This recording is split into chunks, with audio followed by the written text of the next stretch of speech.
2024 का पोस्टर है। इसमें कोई मीटिंग या टाइम नहीं दिया गया है। घेरने का मुद्दा हमारा वहीं का वहीं है और जंतर मंतर पे धरने के बावजूद भी इनके कान पे जू नहीं रहेंगी। और मैं अब आपसे फाइनल बात करूंगी और वो ये करूंगी कि मैं दिल्ली ट्रांसपोर्ट कॉरपोरेशन डीटीसी और दिल्ली गवर्नमेंट के खिलाफ जो हमारा केस कोर्ट में चल रहा है उसमें अर्ली हियरिंग लगाने जा रही हूँ। और अर्ली हियरिंग जितनी जल्दी मिल जाती है मैं आपको उससे पहले फीडबैक देती हूँ। लेकिन फिर भी मैं 15 तारीख जो आचार संहिता लगने जा रही है उसके बीच में आज 7 जनवरी 2025 की डेट हो गई है। इसको मद्देनज़र रखते हुए 1-2 दिन का समय और इनके पास है। अगर ये फाइनल कर देंगे तो ठीक है, नहीं तो आचार संहिता कोर्ट में जो भी केस हम डालेंगे उसमें या जो भी अपील या अर्ली हियरिंग लगाएंगे हम इनकी हाई कोर्ट के अंदर उसमें आचार संहिता से कोई वास्ता नहीं है, कोई लेना देना नहीं है। हाँ, बस प्रॉब्लम ये आ जाएगी कि हमें जितने भी कर्मचारी ये फाइंड आउट हुए हैं 9,000 के करीब, जितनों के भी कंसेंट फॉर्म भरवा लिए गए हैं उनको भी हम इम्प्लीट करने की कोशिश करेंगे। और जितने मैक्सिमम कर्मचारी आ जाएंगे उनकी फाइलें बन जाएंगी, उनको कोर्ट तक पहुंच जाएंगी, उतना ही ज़्यादा फायदा होगा क्योंकि ये जनहित याचिका का रूप ले लेगा।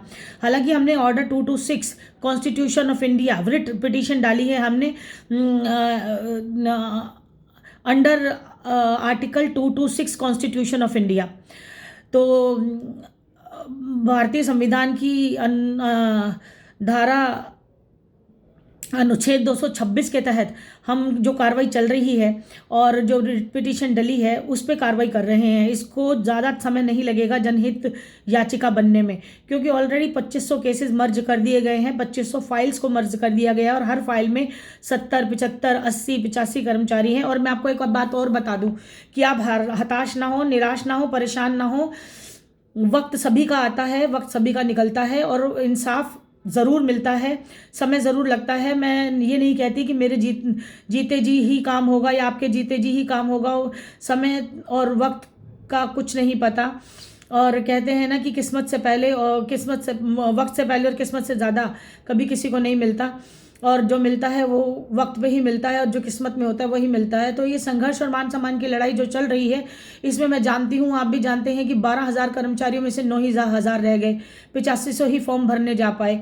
और उसके बाद अब लेकिन ये इसका मतलब नहीं है कि जो वो कर्मचारी चले गए इस दुनिया से, उनके बच्चे, उनके फैमिली मेम्बर्स या उनकी वाइफ या उनके विडोज़ या उनके लीगल एयर्स जो उनके उत्तराधिकारी हैं वो आगे नहीं आ सकते। वो आ सकते हैं, वो अपना नाम डाल सकते हैं लीगल एयर में, मेडिकल कार्ड भी उनका बनेगा, कैशलेस मेडिकल स्कीम भी उनको दी जाएगी और साथ में पेंशन जो उनका जीने का अधिकार है वो भी उनके पास होगा। आज नहीं कल होगा, 100% होगा। और मुझे कुछ कर्मचारी मिले थे प्रदर्शन के दौरान, जंतर मंतर पर जब धरने प्रदर्शन का हिस्सा बनने के लिए वहाँ पहुँची थी तो मुझे कहा गया कि मैडम आप कहते हो पेंशन तो आ जाएगी लेकिन खातों में अभी तक पहुँची नहीं है और हम बड़े परेशान हैं, हम हर महीने हर 15 दिन के बाद अकाउंट में देखने के लिए जाते हैं। अब आप ये नोटिस कीजिए और ये जानकारी ऐसे समझिए इस बात को कि अगर ये मेरे हाथ में है, मुझे पैसे आपके अकाउंट में पहुँचाने तो डेफिनेटली पहुँचा देती और एक क्लिक मुझे भी पता है लगता है और सरकार भी कर सकती है, लेकिन नीयत खराब है तो क्या करेंगे। और अब इनकी नीयतों को मैंने आपके सामने ये वीडियो जो चलाई ये आपको यही दिखाने की कोशिश की और ये बताने की कोशिश की कि क्या केजरीवाल सरकार डिजर्व करती है उनको लाया जाए, क्या ये दिल्ली सरकार डिजर्व करती है। अगर ये चुनाव के बाद यानी चुनाव से पहले आपको ये डिसीजन लेके चुनाव में जो आपने सही या गलत करना है उसके लिए आपका एक माइंड मेकअप करने के लिए मैं ये वीडियो आपके बीच में लाई हूँ। जो कि मैं क्लियर बता दूं कि मैं केजरीवाल साहब को वोट नहीं देना चाहती और ना दूंगी।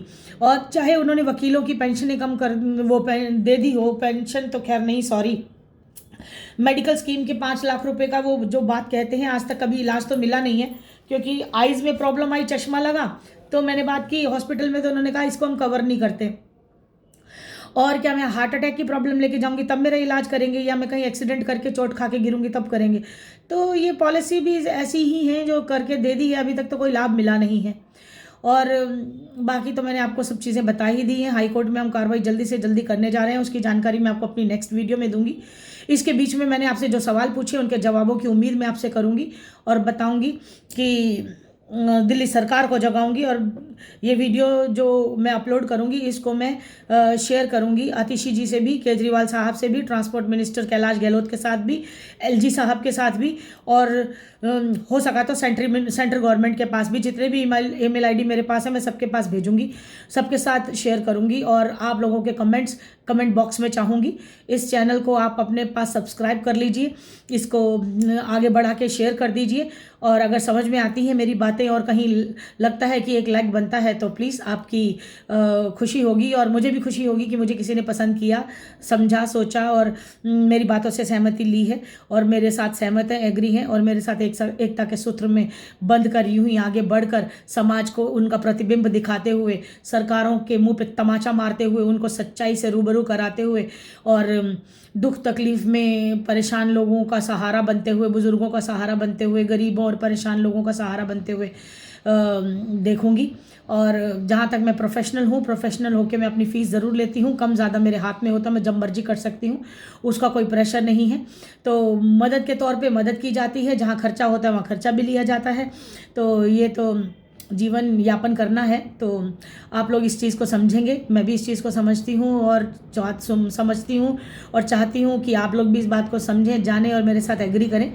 और बाकी अपनी सेहत का ध्यान रखें। मौसम ठंडा है, अभी थोड़ा वक्त जो चाहिए सरकार को भी, जो चाहिए हमें भी, वो दीजिए। और सरकार अगर फाइनल कर देती और मतलब खातों में पेंशन आ जाती तो एक खुशी और जश्न का माहौल होता। हाँ, अब अगर ये फैसला नहीं होता, हमारे हक में नहीं आता, तो हमारे पास मौका आ गया है इस चुनाव में आर पार की लड़ाई लड़ने का। वोट आप किसी को भी दें, मुझे फ़र्क नहीं पड़ता, आप किसी भी सरकार को दें, किसी भी पार्टी को दें, सब पार्टियां अपना अपना मत रख रही हैं। आप खुद सोचिए, खुद समझिए, खुद इस निष्कर्ष पर पहुंचिए और एकजुट होकर कार्य करिए, एक दूसरे से सलाह लेकर करिए और ऐसे आदमी को अपना प्रतिनिधि चुनिए जो आपकी सेवा में नतमस्तक हो, आपकी दुखों को समझे, आपको सच्चाई के साथ आपके साथ खड़ा हो और आपको सुख सुविधाएं जो मिलनी चाहिए सरकारी पद पर नियुक्त होने के बाद उनसे, वो मिले। इसी के साथ मैं इजाज़त लूँगी, अपनी वाणी को विराम दूंगी और आप सभी को बोलूँगी नमस्कार, जय हिंद, जय भारत। आपकी बेटी ऋतु मुंजाल। जय हिंद, जय भारत।